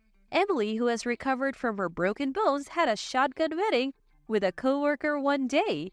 They often come to visit with their newborn, showering our children with love. Mother-in-law, unable to even see her grandchild's face, lives alone in a cheap apartment dealing with the shock. She is also in debt due to the settlement and seems to be struggling in life. Everyone becomes a disabled person in some way as they age, but no one will be there to help mother-in-law. Of course, we have no intention of helping her. We hope she lives a life full of regret. We're not yet sure if our son has a disability. He might be like Sarah, and we'll know early on, or like Samuel, and we won't know until he's older. But whether our children have disabilities or not, they are our precious ones. We have decided to nurture them lovingly. We don't need you anymore. Strangers should just express their condolences and leave. With no regard for the onlookers, my mother-in-law yelled. Today is the funeral of my recently deceased father-in-law. This woman, who typically tormented me, took this opportunity to let loose on me more than ever. How can she treat anyone like this with no hesitation? I was the one taking care of my father-in-law. As I struggled to contain my annoyance with my father-in-law, my husband, who was nearby, opens his mouth. You're right. Strangers are just a nuisance. With that, he steps in front of his mother. My name is Michelle Shore, 30 years old. I married my husband 2 years ago and currently live with him and his parents. My husband's name is Mike, also 30. We initially lived in an apartment, just the two of us, after getting married. However, it seemed my husband was an only child and had been quite adored by his mother. The calls from his mother were frequent, sometimes several times a day, even after our marriage. Mike, when will you come to live with me? I don't mind if it's just you. Please come back. I'm lonely. You know, the greatest form of giving back to your parents is to just be with them. She would constantly beg for us to live with her like this. My husband didn't take it seriously and certainly had no intention of moving in with her. But one day, his father came to see us. Mike, Michelle, could you consider living with us? At this unexpected proposal, Mike asked with a troubled face, What's this all about, Dad?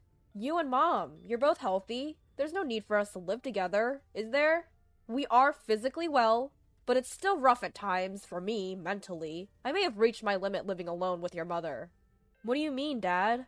Well, after hearing the full story from his father, it seemed that ever since Mike had moved out, his mother's behavior had been progressively getting worse. She would verbally abuse his father and withdraw money from the bank without even asking. When they checked the balance of the bank account they had been saving for their retirement, after a few months, it appeared that she had spent as much as $10,000 without even asking. When confronted, his mother readily confessed, but showed no remorse. What's worse, she had no intention of returning the money, and started complaining that the house has become uncomfortable since Mike left. Having reached his limits, his father made her swear on a written agreement that if she committed any more misdeeds, he would divorce her. Since then, there had been no abusive words or unauthorized spending. But the relationship between the two had not improved, and a cold war continued in their home. That's why his father was asking us to live with them, even for a short while, to ease the tension in their house. That night, my husband and I decided to discuss living with them. He seemed to think that I would be against it, and began by saying, "I understand Dad's feelings, but Michelle, you'd be troubled if we suddenly had to live with them, wouldn't you?" But it's true that your father is having a hard time, right? If there's something we can do, we should do it, shouldn't we? But wouldn't that be hard on you? I'll be fine. Besides, your father is the one who will suffer if we don't do something. We have to help him as soon as possible. Yeah, you're right. Thanks, Michelle. I'll talk to Dad about moving in with them. And thus, we as a couple decided to move in with my in-laws. My husband and my father-in-law came to an agreement, and our new life started immediately the next month. My husband Mike always noticed my changes, and was someone I could rely on when things got tough. My father-in-law, too, had a good relationship with us ever since our first meeting during our engagement. However, the one thing that concerned me was my mother-in-law. As I mentioned earlier, she doted on her son Mike, incredibly. When we went to meet them for our engagement, she only talked to Mike and completely ignored me. Even after we got married and visited their house a few times, she only talked to Mike. When she did talk to me, it was the bare minimum, and she made it very clear that she didn't enjoy our conversations. It wasn't that I had a bad relationship with her, I just personally found her difficult. However, since moving in, she was always happy because she got to live with Mike. So we didn't have any major issues, even though she never really talked to me. One day, after about a year of living together, an incident broke out, and it turned our life upside down.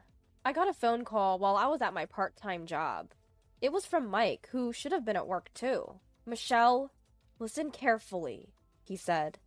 "It seems that Dad has collapsed and been taken to the hospital by an ambulance." "What? Dad?" I replied. "I'm leaving work now and heading to the hospital. What about you, Michelle?" "Of course, I'm coming too. I'll talk to my manager right now."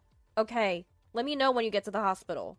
I hurried to the hospital and met up with Mike. When we got to my father-in-law's room, he was lying in bed, but turned to us and spoke. "Sorry for making you worry," he said with a smile, which gave us a bit of relief. But then I noticed something odd. I looked around and timidly asked him, Dad? Where is Mom?" "Oh, her. She's at home." "Home? Why?" "I collapsed at home. She didn't even bother to call an ambulance. I had to call them myself." "So, she didn't even ride with you in the ambulance?" "That's right. But don't worry about it." "Oh, Dad." The shocking revelation left us speechless. Not only me, but Mike too was turning red with rage. Thankfully, my father-in-law recovered and was able to be discharged after a few days. However, he was diagnosed with advanced cancer, and the collapse had left him with severe paralysis throughout his body, leaving him unable to live alone. The doctor informed us that he needed full-time care, and we were at a loss for words. When Mike relayed this to his mother, she let out a heavy sigh. She acted as if she was being inconvenienced, but Mike and I managed to persuade her, and we all decided to work together to take care of my father-in-law. Mike made a good earning, so I quit my part-time job to dedicate myself to caregiving and house chores. Ever since then, my life centered around caregiving. While it was challenging to adjust to something new, my father-in-law always wore a smile and thanked me, saying, "Thank you." When Mike got home from work, he would take over the caregiving responsibilities. This allowed me to finish preparing dinner and take a bath while enjoying a brief period of freedom. We were living each day in this cycle, making it possible for me to continue providing care without overburdening myself. That being said, it wasn't all smooth sailing. When Mike left for work, my mother-in-law wouldn't lift a finger to help. Moreover, she would become irritated when I was busy caring for my father-in-law and couldn't handle all the housework. One day, unable to bear the situation any longer, I confronted her directly. Mother-in-law, could you maybe help out a bit more? I asked. What? Why all of a sudden? You're so full of yourself. She responded. If you don't want to take care of my father-in-law, I'll do it. Could you at least help out a little with the household chores in return? Shut up! You're only our daughter-in-law. The housework is your job. And of course, so is taking care of him. Wait a minute. We've talked about doing our best to help each other out. You decided that on your own, didn't you? Don't drag me into that. I just wish he would die already. I need the inheritance money. Hold on. How could you say such a thing? Your husband is still... Enough! You're a stranger to begin with. The conversation ended with my mother-in-law calling me disrespectful and leaving. I asked her for help a few more times, but to no avail. I also talked to Mike about it, and he tried to talk to her, but she would always play the victim, making it impossible to have a meaningful discussion. To make matters worse, Mike had to transfer. Upon hearing the news, my mother-in-law gleefully suggested, let's put him in a nursing home. But nursing homes are expensive, and she's not working. Given that my father-in-law is physically disabled but still mentally well, is there really a need to put him in a home? After thinking it over many times, I decided to stay behind and continue taking care of my father-in-law. Initially, my mother-in-law made her displeasure quite obvious, but I didn't let that get to me. Despite Mike's concerns, I stood firm in my decision. However, what I didn't realize was how this choice would bring me so much distress. A few months had passed since Mike had started his new assignment elsewhere. On this day, I was going to meet a close friend who lived far away, but was visiting town. I had previously informed my in-laws about this and had arranged for my mother-in-law to take care of my father-in-law for the day.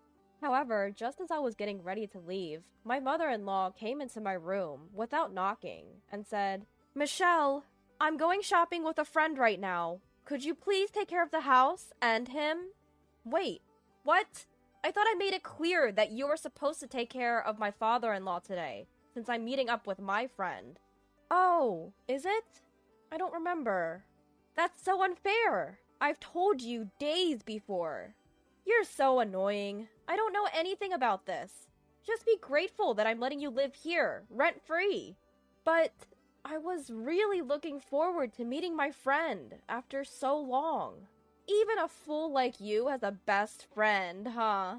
Birds of a feather flock together. Don't worry, you'll meet them again soon enough. Well, good luck. My mother-in-law hastily left through the door. I broke down crying. Why? Why is it always me? I do the housework and take care of Mike's father every day. Isn't it okay to go out for just one day? This is too much. Just because you hate me. This is too much. A mix of unplaced anger and emptiness overwhelmed me, making it hard to recover. But now that my mother-in-law was out, I had things to do. I wiped away my tears, texted my best friend about what had happened, and got back to the household chores. I prepared the meal for the elderly care and headed towards Mike's father's room. When I knocked and entered the room, Mike's father called out with a serious look. Michelle, my father-in-law, what's the matter? I'm sorry. Because of my wife. Your plans got ruined. Huh? Did you hear that earlier? My father-in-law slowly nodded. Then he pulled something out of the drawer next to his bed and handed it to me. My father-in-law, this is... Could you do me a favor in my stead? But, are you sure? Yes, I am. It's something I've decided a little while ago. Saying that, he pulled out a voice recorder from under his pillow. When the play button was pressed, an unbelievable voice came out. After hearing everything, I promised to fulfill my father-in-law's wish and went to this one place on a later date. But that was the last thing I was able to do for my father-in-law. 2 weeks later, my father-in-law's condition suddenly worsened in the middle of the night. Even though he was rushed to the hospital by ambulance, it was too late, and he passed away. My husband, who hurried back from out of state, was not able to be there at the end. Father-in-law, what's the matter? My mother-in-law, who always claimed it was too much of a hassle, left all the arrangements for the wake and funeral to my husband. We held a simple wake, just with our close family members, and then the day of the funeral arrived. My father-in-law had started his own company when he was alive and continued to work until the day he collapsed, so he had an extensive network. A large number of people attended the funeral, all showing tears for my father-in-law's death. I exchanged greetings with my father-in-law's acquaintances and waited for the funeral to start.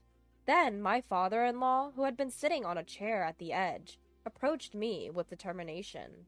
"Michelle, how long do you plan on staying here?" "Huh?" "Not huh? Now that his care is done, there's no need for you to be here anymore." "Wait, mother-in-law, what are you saying?" "We don't need you anymore. Strangers should just send their condolences and leave." Without caring about the surrounding eyes, my mother-in-law spit out these words as if making fun of me. At her loud voice, the surrounding people started to murmur. My mother-in-law reached out her hand to me and smirked. "Leave your condolence gift and go." At that moment, I felt my blood rush to my head. Who does she think she is? Just leave your condolence gift? We don't need you? This is no joke. How much do you need to insult me to be satisfied? I stepped closer, about to give my mother-in-law a piece of my mind, but the person standing in my way was none other than my husband, Mike. Slowly, with a hard stare at his mother, he began to speak. "That's right, Mom. Strangers are a nuisance." "My dear son, you think the same, right, Mike?" "Yeah, I do. So, could you please leave, Mom? You're not my mother anymore. Just take your stuff and go." "What? Mike, what are you—" Desperately clinging to her son, my mother-in-law's face tightens into a forced smile. Her voice trembles, her disturbance clearly visible. Mike turns to me, trying to convey something. Understanding his intention, I explain the situation to my mother-in-law. "Mother-in-law? No! Margaret, please, leave immediately." What did you just say? In your position as a daughter-in-law? I'm no longer your daughter-in-law. I'm a complete stranger. What are you talking about? You're not planning to steal that man's inheritance, are you? You've conspired with him and Mike to do this. No way! All of that man's inheritance is mine. No, it's not anything like that. After all, you're not getting a single penny of the inheritance. With the facts laid out clearly, my mother-in-law stares at me, wide-eyed. For some reason, she grabs my collar and raises her voice. "Don't mess with me! Always saying whatever you want. I don't want you deciding the distribution of that man's inheritance. It's your husband's will." "Oh, really? And? I don't care about his will. As his wife, I'm guaranteed a share of the inheritance." "You won't get it. After all, you're divorced from my father-in-law." "What?" "Yes, my mother-in-law is already divorced from my father-in-law, and I was the one who submitted the divorce papers. That day, my father-in-law showed me his divorce papers. Previously, he had made a pact saying, 'The next time you commit a misdeed, we'll get a divorce.' Out of precaution, he had apparently made my mother-in-law sign the divorce papers. She continued to torment me, even ruining my plans with my best friend. When my father-in-law found out, he was as furious as if it had happened to him. On top of that, she secretly entered my father-in-law's room to steal money, showering him with horrible words like, 'Die already! Just pass on and leave the inheritance,' etc. These cruel words were recorded by a voice recorder that my father-in-law had hidden by his bedside. Once I finished explaining all of this, the color drained from my mother-in-law's face. In front of her, Mike presented the divorce certification. To my mother-in-law, who was left speechless, I said one last cold sentence. "Do you understand? You were long since abandoned by my father-in-law. It's just horrible that you trampled over the feelings of such a kind man. Wait a minute! Without his inheritance, how will I live? You've got to be kidding. Someone as lowly as you have no right to inherit the legacy left by my father-in-law. You should be thankful you've been able to live freely until now. From now on, you'll live a lonely life on a meager social security check. I'll never help you. I hope you suffer more than my father-in-law did when he was sick, and struggled to survive. With these words, my former mother-in-law left, crying. The funeral commenced shortly after, but she never returned. After the funeral, I returned home, but she was nowhere to be found. I packed my belongings and moved to my husband's place. Since we deleted my former mother-in-law's number, we have no idea what kind of life she's living now. Even if she were in trouble, we would not help her. Of course, we have no intention of seeing her either. After the move, Mike and I bought a small Christian shrine and decided to place a picture of his father. I started looking for part-time work nearby, and we returned to our dual income lifestyle. It's busy, but quite fulfilling. Bye, Dad. I'm off now, Mike said. I'm leaving too, father-in-law, I also said, and left. Every morning, we do this, paying respects to the picture of Mike's father before we head to work. It seems like the man in the photo is smiling back at us.